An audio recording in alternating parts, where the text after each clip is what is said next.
Hey guys, and welcome back to a brand new video. In this video, I'm going to be talking about some of the features in iOS 11 that Apple copied from Android. I'm actually glad that Apple copied these features from Android because this does make iOS 11 a lot better compared to the previous versions. With that being said, Android definitely deserves some credit here, so yeah. Alright guys, first one is the one-handed keyboard thing that they've added with the iOS 11 keyboard. It is extremely similar to the Samsung keyboard that I have on my Galaxy S8. So basically, we have this globe here on the iPhone. So you hold on it and it gives you this option. So we have this left keyboard thing and this right keyboard thing. Look at this. If I do the same here on my Galaxy S8, of course, it gives some more options. But you go here and look at that. It is so similar and obvious that Apple copied it here from Samsung keyboard. Now, despite that, this feature still works better on the Samsung keyboard here. So you can press this to go to the right, or you can do this to go to the left. So it doesn't go back like it does on the iOS 11 keyboard. To go back to the full keyboard, you actually have a separate full screen button here. So you press that and you go back to that. And this is pretty obvious one that I first noticed, taken straight from Android. Next up, we have the advanced screenshot thing with iOS 11. So if I take the screenshot, it quickly gives me this quick little glanced version of the screenshot, and I press on it and I immediately get some tools to work on. Like I can crop it, I can add my signature, I can add my text, I can encircle things. So this is very similar to what we had on Android for years. So when you take screenshot on Galaxy S8 or any other Android phone, I think it's really similar. Look at that. We have this glance thing here on Samsung as well. Look at that. If I take this again, and let me just try that one more time. Look at that. Glance thing. Very similar to the Samsung, and again, it does feel very much like Apple just completely took that from Samsung here. Again, this advanced screenshot thing is available on most of the Android phones, but this glance thing is very similar to Samsung. I mean, it's like, it almost feels like they're taken straight from Samsung's UI and put it to the iOS 11 here. So you can see we get very similar options such as cropping, and then we get this pen where you can draw it on the screenshot, similar to this.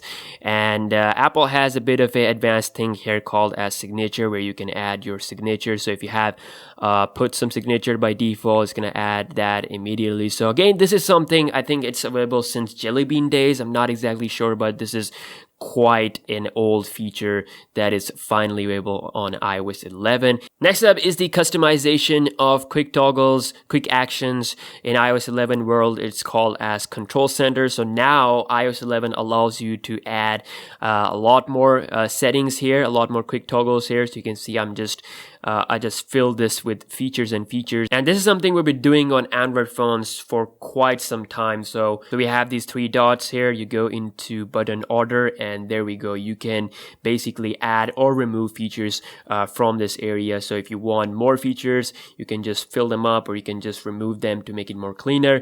And it's something iOS just got it. So this also looks something that got inspired from Android. Nonetheless, I really like the customization in the Control Center. I really like the animations. I think they look really cool.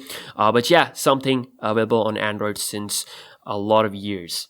Another feature we have is related to notifications. So you can see we have a new option called as notification preview, which is basically when you get a message, you get a quick preview of, the contact you got the message from, the message itself. So iOS 11 allows you to control that. So if you want to see those notification previews, you can have it on always, or you don't want to see on your lock screen, then you can have it on when unlocked, or you can just have it all together at never, and then it's never going to show you the notification. So if I go into my lock screen, you can see that it just says Instagram notification, doesn't show which one liked my picture.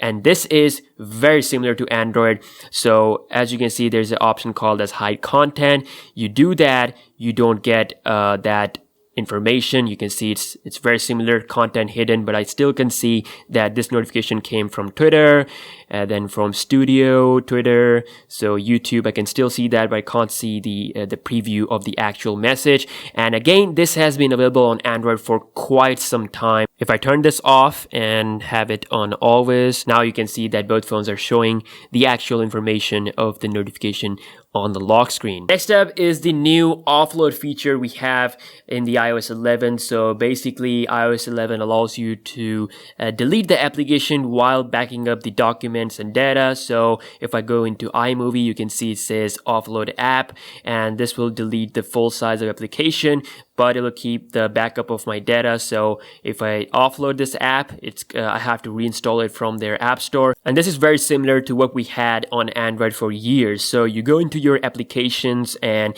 Android allows you to clear up the useless files of your application. So you do that, you go into any application, you go into storage, you have the option to clear up the cache memory, or you can go ahead and go to manage storage to clear up more data.